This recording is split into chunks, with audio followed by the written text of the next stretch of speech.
We welcome you in to the Playbook here on WFAA Plus. Mike Leslie, Ed Werder here with you, talking about that Dallas Cowboys 33-16 win over the Las Vegas Raiders last night on Monday Night Football. You watched the game on WFAA, and the Cowboys had kept their season afloat. I don't know if I want to say necessarily saved their season, but at least kept it afloat and kept their slim playoff chances. The pulse is still there, even if just a little bit. I think based on ESPN analytics, they improved their playoff hopes from 4% to 6% with that victory last night on the road, something they haven't done very often. They still haven't beaten a good team, but they did play well. I think you could argue, especially under the circumstances of the, Marshawn Kneeland death and the way what this team's been through, the turmoil and the emotions and the grieving process for the last week and a half, that they played exceptionally well, arguably maybe their most complete game of the year at a time when they wanted to do that to honor him. Mm-hmm. It was. I mean, it was an incredibly emotional night from the moment they walked in the door.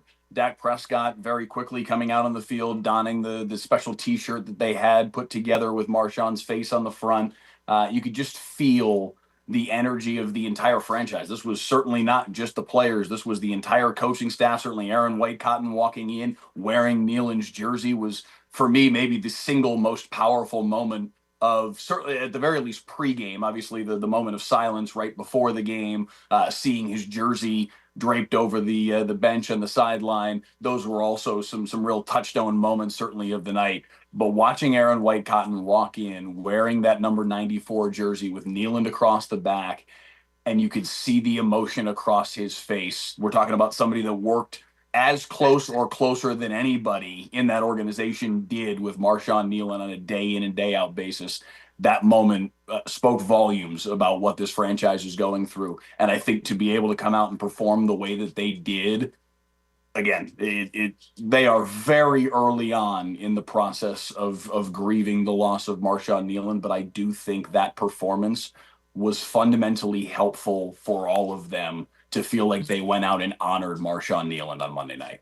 And it's didn't seem forced, like it seemed really genuine. I Mhm. mean, the emotion of the whole thing. Schottenheimer, wearing the hoodie with his likeness on it throughout the game, and then pointing to it as he was running off the field, and Mhm.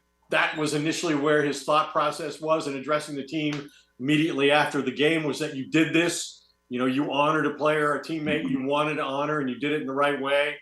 All of that was really great and gratifying to see. And there were so many things during the week while we were both out there at the Star, but I still think that listening um, to Solly talk about Yes. his experience, and the fact that you can't escape grief, and just that whole thing. And if we play the way he played and honor that, we'll be a better team. And Mhm. I think all of that became reality last night.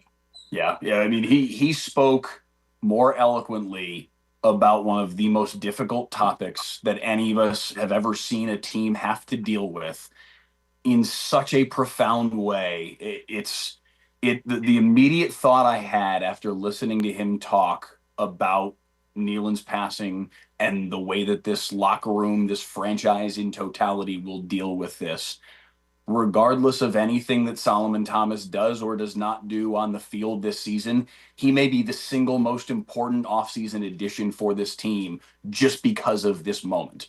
Obviously, George Pickens has been fantastic from an on field perspective, but the impact that Thomas is having on this locker room in helping everybody because of, unfortunately, his experience in this space, and obviously Dak Prescott as well. The Yep. two of them have done just an incredible job of leading this locker room, and it really feels, because I mean, even Dak talked about that. And again, this probably has changed since he said this, but he said earlier this week that he hadn't yet addressed the whole team. I think Thomas really did kind of take the lead on a lot of these things in messaging to the team, and obviously Schottenheimer as well, how to deal with such a profoundly difficult thing. His presence is amplified a million times over with what has happened over the last 12 days.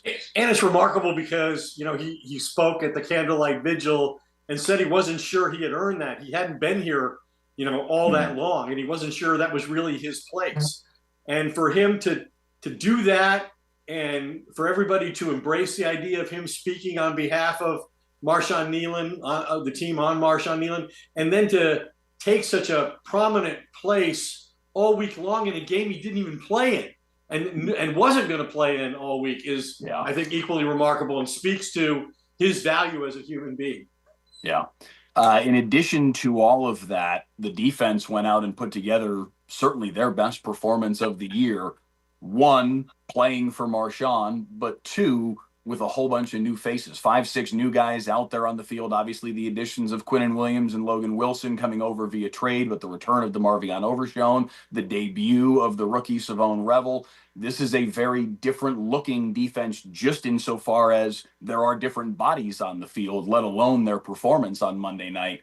That was a very significant step forward for this unit against a bad Raiders offense for sure, but something perhaps foundational for them to build some confidence off of. Well, we've seen them play poorly against teams that we didn't think were Right. significantly better than the Raiders, right? Mm-hmm. And they still haven't beaten a team with a winning record. They still haven't been over 500 this year.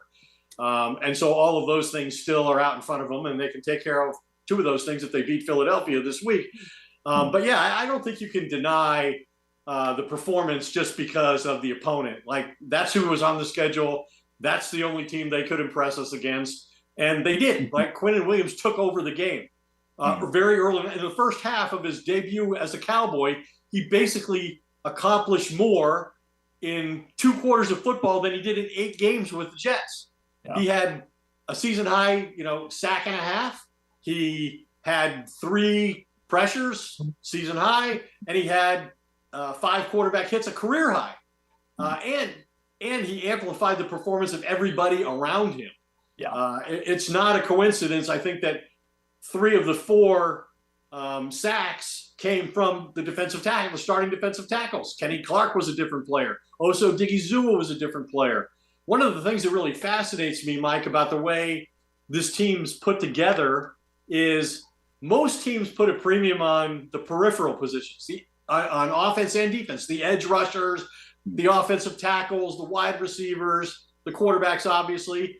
And the Cowboys are one of the few teams, if not the only team, that is making the biggest investment in the defensive tackle position. They're the only team in the NFL with 3 defensive tackles making over $20 million a year.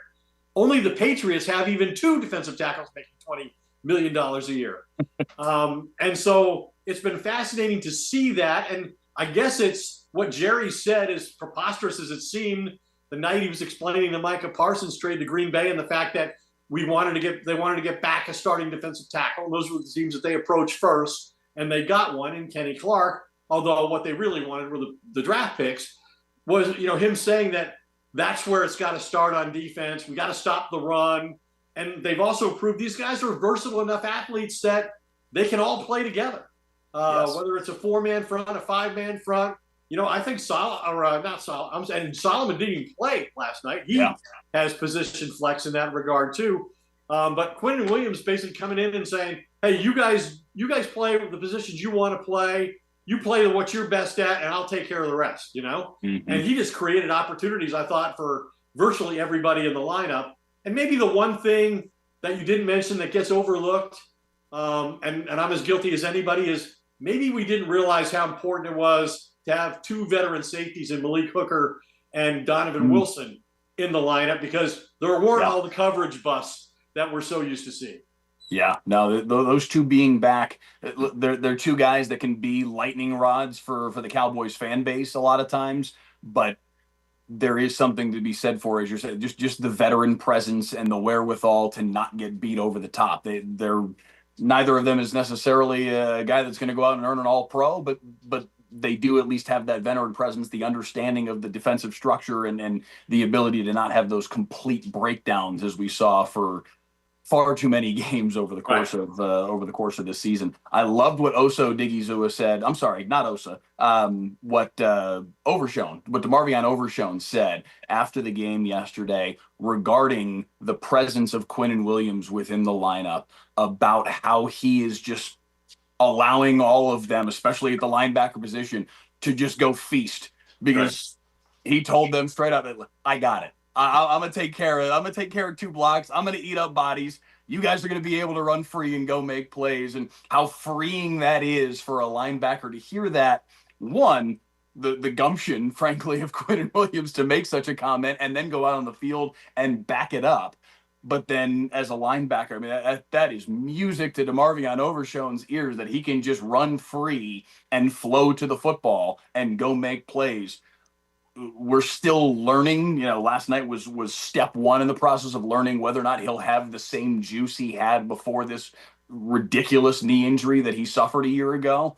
But he looked pretty good first game out of the gates, and you give that guy with that kind of athleticism the ability to flow to the football with freedom, that can be very dangerous. Well, I think when he got injured just about a year ago, I think it was December 9th, so we're just 3 weeks short of that.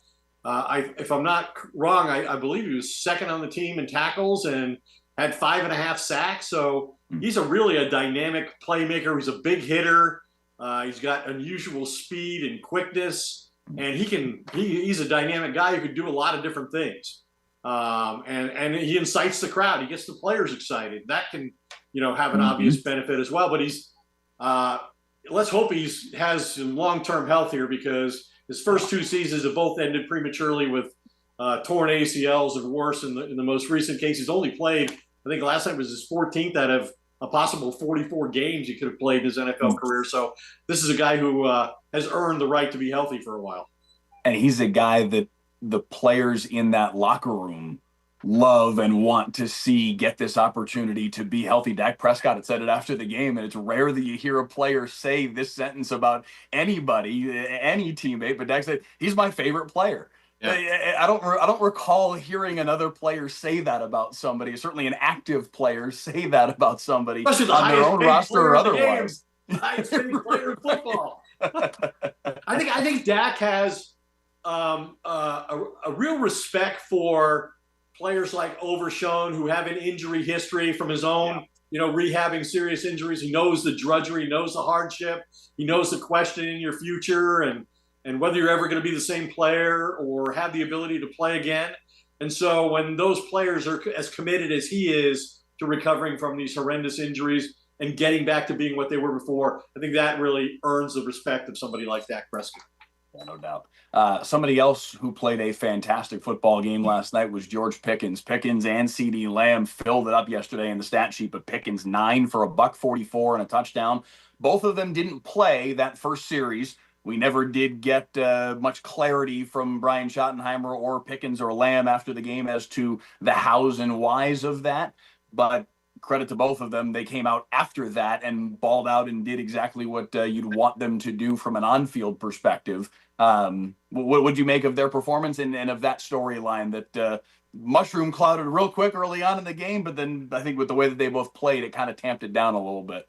Well, I think it's unfortunate that after all that the team had been through, coming off 2 losses, having to play a game on the road, that they also had to deal with 2 of their most prominent players not honoring team rules and not being fully committed to the cause for whatever reason. I mean, it was Las Vegas. Who knows what they could have been doing?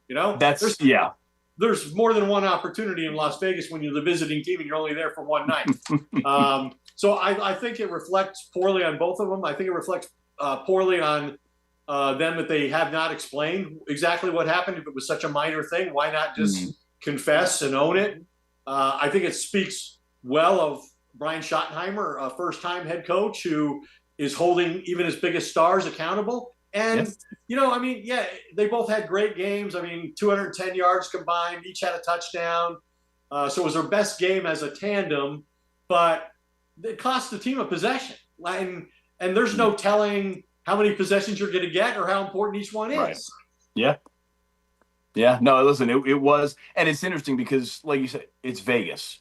It would be maybe not defensible because you're right. I mean, you're costing your team a possession, but it would at least be on some level understandable if what had happened, and this is just conjecture, this is not based on any reporting, but if what happened there was they missed curfew because they wanted to go out in Vegas, and holy smokes, has this team ever been through a lot over the course of the last 2 weeks, it would be understandable if anybody in that organization said, I just need to go blow off some steam and have some fun doing something tonight. Yeah.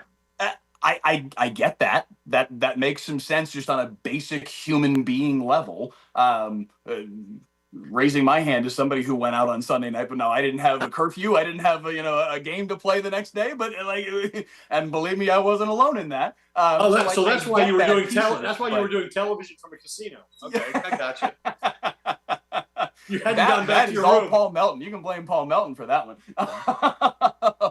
But listen, and yes, to your point, why not? If that's all that it was, why not just say that last night after the game? Hey, we stayed out a little bit later than we should have. We lost track of time. Yes, didn't realize we had that meeting. Not going to happen again. Regret that it did this time. And maybe they'll say that on Wednesday or Thursday, perhaps. But yeah, it would have been a very easy thing to just, because I think if they said that after the game, it squashes it, and we're already kind of moving on at this point, rather than having it have to come back up probably on Wednesday or Thursday when each of them speak. So it's a storyline. I don't think it's the biggest storyline in the world. You never know. You might get a can of nuts out of this. Listen, I'm not trying to go. Hard pass, thank you. But what did you make of both Jerry Jones and Brian Schottenheimer over the course of the last 24 hours talking about the concept of perhaps a long-term deal for Pickens and having him stick around he's certainly playing like a guy who they would want to keep around? Yeah, I think it's interesting that Jerry Jones said after the game that he could definitely envision a scenario and almost seemed committed to the concept of signing, keeping Quinnen Williams, keeping Kenny Clark, keeping George Pickens. And to be honest with you, if they're great players and you gave up assets to get them, why do you only want to keep them here for what might be a lost season, right? I mean, right. the whole point in getting great players is to keep them on your team for as long as they're that. Right. The fact that Brian Schottenheimer was emboldened to put it out there that, hey, put me down. I want George Pickens back next year. To me, that suggests he knows Jerry's wants to do it and is in all likelihood going to move in that direction, because I don't think Schotty would want to publicly contradict Jerry Jones as a, he's 3 months into his first head coaching job. Right. And he wouldn't want to contradict the front office on something where it involves a huge financial investment. And I think Pickens has earned it. He's had a couple of penalties recently that reflect kind of the behavior we saw at times in Pittsburgh that eventually drove Mike Tomlin crazy. But he's performed. He's surpassed expectations with what he's done on the field. And I'm going to say this. I fully believe that he convinced Dak Prescott during those 3 or 4 games CeeDee Lamb was out that he is a legitimate number 1 receiver. I think Dak had some question about that until he actually experienced that period of time. Yeah. And I think Dak will be open-minded this offseason if it'll get a deal done and keep Pickens here to modify his own contract. And maybe after his experience in Pittsburgh, despite the fact he has David Mulugheta, who obviously insisted on, Micah Parsons getting a record-setting contract for a non-quarterback, and he'll be in a position to do that again here. Because Pickens legitimately could make the case for he should make what CeeDee Lamb makes, right, or more, which is $34 million a year. The franchise tag is an option at $28 million. You might not be that happy with that situation, and that doesn't achieve your goal of securing him long-term. But I could see maybe a situation where Pickens recognizes the value of playing, for this play caller in this offense, for this quarterback, and having, CeeDee Lamb take a lot of attention, create a lot of opportunities, and maybe be willing to do something that leaves a couple $1 million a year on the table. Yeah, because listen, we are talking about a guy who had something of a reputation coming out of Pittsburgh. It was probably a mixed reputation, because obviously he did some things on the field that created value and that led the Cowboys to want to trade for him in the first place. But there were questions about whether or not he was a team guy. There were questions about whether or not he'd be willing to block downfield. There were clips that went viral over the course of his time in Pittsburgh of him maybe not competing on every snap. I think a lot of that he has shed this season. Maybe not all of it, because like you said, there have been some penalties that personally I don't really see the need for jumping and hugging the field goal post. We just saw a penalty. A wide receiver get punished for that the other day. Well, and that's exactly where I'm going. Like, I don't think it needs to be a penalty, but it is very obviously a penalty. He got penalized the night prior in the Lions-Eagles game, so it wasn't like he didn't know, or he certainly should have known anyway, that it is a penalty. So there have been some artifacts of that, but really not that many. Yeah. Nothing that would make you say, this player's not a winning player, he's not committed, and I don't want him to be part of my program going forward. I now know why the Steelers traded him. There's been none of that. Yeah. You piqued my curiosity a couple minutes ago when you started talking about Schottenheimer and his interaction with the front office. And when he was hired, one of the things that we heard a lot from the fan base was, oh, Jerry didn't want to go hire a Ben Johnson or an Aaron Glenn or what have you. All he wants is another puppet, and this is his puppet.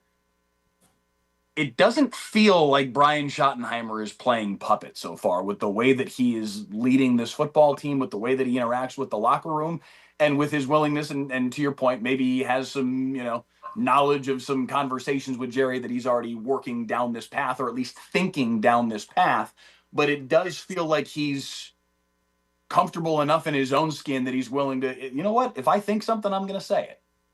Yeah, well, we don't know how he felt about the Micah Parsons trade, even though Jerry said, it was a unanimous vote. Maybe Shotty didn't get a vote. I don't know, for it to be unanimous. Maybe it was Jerry, Steven, and Will only. But I would think that in a situation like he dealt with, last night with these 2 prominent receivers that he wanted to discipline, that he had to get that approved by Jerry and Steven. And Jerry, I would think, might have some apprehension about that. Like, nobody knows about this. Why do we have to put the game in any kind of jeopardy whatsoever? We really need to win. And he prevailed. I assume it was he initiated that. And he's talked about holding people accountable, and he's a different personality. He is obviously very close to his players. We see that in his interactions with them before every practice, the music that he dances as much or more than they do on the practice field. And so sometimes I'm like, including like last night after he disciplines these two guys, they have great games. They're sitting on the bench together, and he goes over and starts, playfully interacting with them. I'm like, was that what Jimmy Johnson would do under that circumstance? Is that what Bill Parcells would do under that circumstance? And it's like, well, there's different ways to win, right? Different ways to coach and approach people.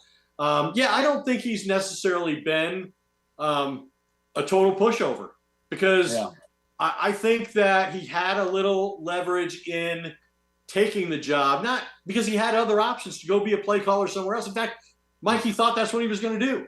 He'd already left here. He thought McCarthy was going to get extended. And if that happened, he didn't want to be on the staff because he wanted to go call plays again. And he had other opportunities to go do that. And so he was surprised when they called him back and said it wasn't going to work with Mike. Would you be interested in the job? And he would only be interested in the job, of course, if he could be the one calling the plays for the first time here. Yeah. So let's look forward now for this team. Philly, KC, Detroit, those three at the very least still look awfully daunting, although there's a case to be made with the Chiefs and Lions that they're not playing at their optimum level right now. Vikings look less daunting. Chargers look less daunting, but it's still a 5-game stretch where you're playing good football teams week after week after week. Well, I think all of the teams that they still have on the schedule, only the Giants didn't make the playoffs last year. And obviously you're playing the 2 Super Bowl teams from a year ago in the next 2 weeks. And I think the Philly game sets the tone for the other games. If they can beat Philadelphia, if they can play like they did last night on, a short week of preparation, a really physical team. Yeah, they've got some injuries. They haven't played that well on offense. Maybe they're a little more vulnerable than everybody thinks they are. But if that would be huge, I think, for them. A team that's beaten a bunch of, teams that have won 3 or fewer games. That's every team they've beaten is a team with a losing record and not by any narrow margin. They're the worst teams in football. And so if they would be able to beat the defending Super Bowl champions and the team that right now has the number 1 seed, that would be significant and I think could alter their psychological approach, their mentality, their belief in playing those next few games after that. And, Dak Prescott's got a great record, in the NFC East. He's got a great record in the NFC East at home. I think only Tom Brady's won more consecutive games against division opponents than Dak's 18. I think Tom Brady won 20 in a row at home. So he's in that ballpark. So this is a huge game for them this week. Yeah, that's exactly where I was going to go. Dak Prescott at home against an NFC East team, and frankly, particularly against the Eagles. He's been very, very good in that space. Now, the Eagles haven't always been the defending Super Bowl champions and have the roster that they've got right now over the course of that span, but that's been a setting where he's been really good in his career. And if they can win that game, get themselves back to 500, now there does start to be a swell of confidence, I think, in the locker room. And I think if they win Sunday against Philadelphia, get themselves back to 500, get themselves more squarely into the NFC playoff hunt. Although I went through the little ESPN playoff machine. I went through and did this the other day. They can go 8-0 the balance of the season, 7-0 with what's remaining, and still miss the playoffs. That's how much ground they have to make up. Now, obviously, that would require everybody above them to finish the season very strong, but that is possible for them to go perfect the rest of the way and still miss the playoffs at what would be 10-5 and at 11-5-1. But I think if they beat Philly on Sunday, with everything that has happened to this team, with the passing of Marshawn Nealon, with the way that they have responded to it, with the performance that they put on the field against Vegas last night, and if they go beat Philly, I think then there starts to be a little bit of a groundswell of, hey, is there some team of destiny type thing happening here? And that, can maybe be just one extra surge of momentum behind this team, perhaps. They've won 1 of the 7 or 8 games that they need to win. So, but it's There's a whole lot of ifs right now with this team still. But some of these players, including Dak Prescott, have had that experience, right? Mm-hmm. They had that happen in 2018 when they were 3-5 and they traded for Amari Cooper and they didn't win out, but they came pretty close. They wound up winning the division that year. Now Philly wasn't as far out in front of them as they are at the moment, but they also experienced it to a lesser degree 2 years ago when they won the division when it seemed inevitable Philadelphia was going to win it because Philadelphia lost like 5 or 6 games in a row at the end of the season and then got bounced out of the playoffs in the first round. And the Cowboys wound up with the 2nd seed, which seemed unthinkable. So these guys have an experience with overtaking this team in situations where that did not seem possible at certain junctures in the season. Right now, Dallas technically 4.5 and 5.5 when you consider the tie, puts them 3.5 games back of Philadelphia. That's a lot of ground to make up in 7 games time. And Philadelphia's beaten good teams, right? Philadelphia's got some real quality wins. Dallas certainly does not have that. Yeah. San Francisco holds the last playoff spot right now at 7-4. So that would put Dallas at, trying to do quick math here, 2.5 back in the win column, 1.5 back in the loss column of San Francisco. So effectively 2 games back of the 49ers. It's still a daunting task for this team to actually find their way to the postseason, but it's not impossible at least. I'll bet you if they go 11-5-1, they're in. They would certainly deserve it if they do that, but that would require beating an awful lot of good football teams between now and then for sure. But it's their own fault. I mean, they didn't do what they were supposed to do in the easy part of the schedule, and that's on them. If you simply beat Carolina and beat Arizona, the scenario is entirely different. 2 very winnable football games, win those 2, and you're right there in the thick of this. You'd be 6.5 and 3.5 and half a game out of a playoff spot, effectively in a tie with San Francisco for the last playoff spot. That's the margin, unfortunately, for this football team. We are out of time, but Ed Werder, thank you as always. I appreciate it. This was fun. I appreciate you having me on here. I haven't had a chance to do this yet. It is. It's a fun show. The half hour goes fast, and it's pretty free form, and enjoy doing it with you, Mike. Likewise. Thank you all for watching. We will have obviously coverage of the Cowboys all through the week on WFAA, and we will see you there.